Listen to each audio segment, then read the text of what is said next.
ছোট পর্দার জনপ্রিয় অভিনেতা শামীম হাসান সরকার পড়াশোনা করেছেন প্রকৌশল বিভাগে, কিন্তু প্রকৌশলী না হয়ে হয়েছেন অভিনেতা। এবার নাটকের সিন্ডিকেট নিয়ে মুখ খুললেন এই অভিনেতা। স্বৈরতন্ত্রের ক্ষমতাকে ব্যবহার করে দীর্ঘদিন নাট্যাঙ্গনে যে অনিয়ম, সিন্ডিকেট, দুর্নীতি ও স্বজনপ্রীতি হয়েছে সে বিষয়ে গণমাধ্যমে অনেক অভিনেতাই মুখ খুলেছেন। সেই তালিকায় এবার যোগ হয়েছেন শামীম হাসান সরকারও। তিনি করেছেন বিস্ফোরক মন্তব্য। অনিয়ম ও সিন্ডিকেট প্রসঙ্গে গণমাধ্যমে তিনি জানিয়েছেন, এতদিন অস্থির একটা সময় পার করেছি আমরা, যেখানে সিন্ডিকেটের কারণে কাজের কোনো সুস্থ পরিবেশ ছিল না।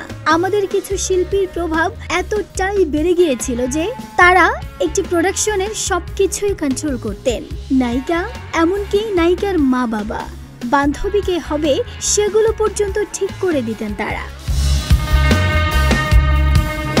সিন্ডিকেট নির্মূল প্রসঙ্গে নির্দিষ্ট করে শামীম আরও জানান, স্বাধীনভাবে যখন কথা বলতে পারছি তখন আমাদের বিনোদন অঙ্গনেও শৃঙ্খলা ফেরাতে সিন্ডিকেট নির্মূল করতে হবে।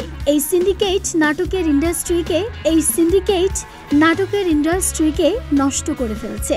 এই সিন্ডিকেটের কাছে আমাদের অনেক পরিচালক, প্রযোজক, অভিনয় শিল্পী, টেকনিক্যাল টিম জিম্মি। এই সিন্ডিকেটে থাকা কিছু অভিনয় শিল্পী নির্মাণ ব্যয় পর্যন্ত নিয়ন্ত্রণ করতেন।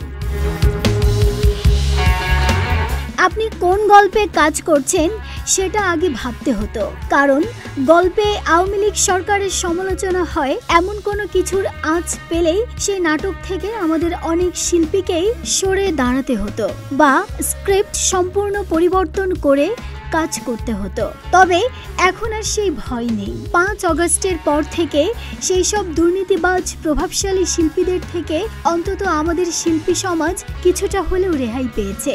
এখন সিন্ডিকেটের প্রভাবটা কমে এসছে, একেবারে নেই বললেই চলে। সুতরাং সংস্কারের এই সময়ে টেলিভিশন নাট্যাঙ্গনেও সংস্কার জরুরি বলে মনে করেন এই নায়ক। এই অভিনেতার আশা, দেশ স্বৈরাচার মুক্ত হয়েছে, নাটকের ইন্ডাস্ট্রিও স্বৈরাচার মুক্ত হবে তরুণদের হাত ধরে। এখন তরুণ অভিনয় শিল্পীরা অনেকেই নিয়মিত হচ্ছেন, তারা যথেষ্ট স্মার্ট। এই তরুণেরাই সংস্কার আনবেন। এটা সৃজনশীল কাজ। এখানে জোর করে এর ওর পেছনে লেগে কেউ টিকে থাকতে পারবে না। দিন শেষে এখানে মেধাকে মূল্যায়ন করতেই হবে। সম্প্রতি এই অভিনেতা শেষ করেছেন টাকার গরমের শুটিং।